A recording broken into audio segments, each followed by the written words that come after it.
வணக்கம் மக்களே, பாருங்க இந்த சிக்கன் குழம்பு சுவையில் ஒரு பொரியல் பண்ண போகிறோம்.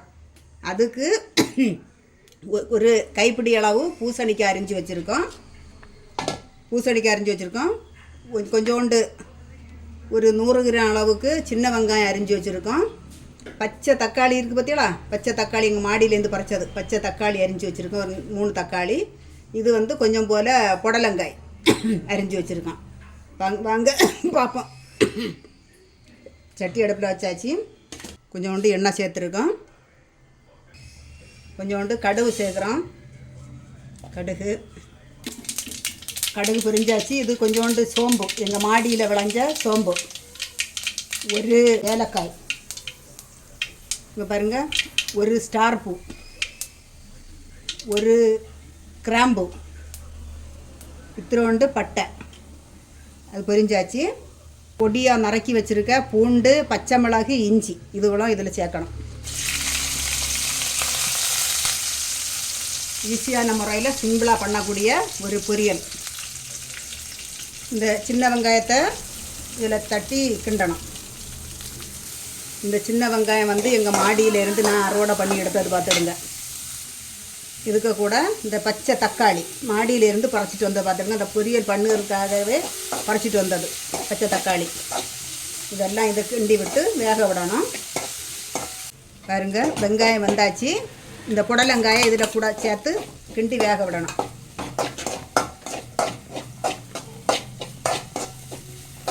இதுக்கு கூட பூசணிக்காயை கூட சேர்த்து கிண்டி விட்டு கொஞ்சோண்டு தண்ணி சேர்த்து கொஞ்சம் இதை வேக விடணும். கொஞ்சோண்டு தண்ணி, இது நம்ம கிரேவி பதத்துக்கு எடுக்கிறதுனால கொஞ்சோண்டு தண்ணி சேர்த்து இதை வேக விடணும். இதை கூட கொஞ்சம் உப்பு சேர்க்கணும், கல்லுப்பு.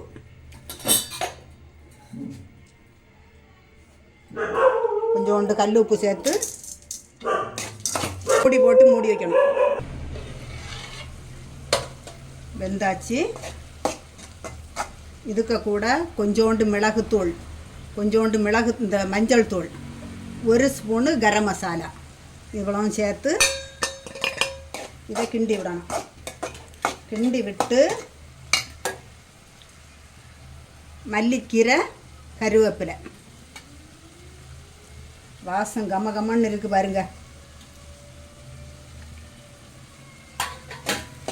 இது சாப்பிடுவதுக்கு சிக்கன் சாப்பிடுற மாதிரி இருக்கும். நான் சிக்கன் சாப்பிட மாட்டேன், நான் சொல்லு. பாருங்க, கிரேவி ரெடி ஆகியாச்சு. இனி இது சாப்பிட வேண்டியதான். இது ஹிந்திக்காரங்க பண்ணக்கூடிய சமையல் பார்த்துடுங்க. இது சப்பாத்திக்கு சாப்பிடலாம், பூரிக்கு சாப்பிடலாம், தோசைக்கு சாப்பிடலாம். சாப்பிடுறதுக்கு செம்ம டேஸ்டாட்டு அழகாக இருக்கு பார்த்துடுங்க. இது பிடிச்சிருந்தா லைக் பண்ணுங்கள், ஷேர் பண்ணுங்கள், சப்ஸ்கிரைப் பண்ணுங்கள். இதுபோல் 10 நிமிஷம் கூட ஆகாதுங்க, பண்ணி சாப்பிட்டு பாருங்கள். வணக்கம்.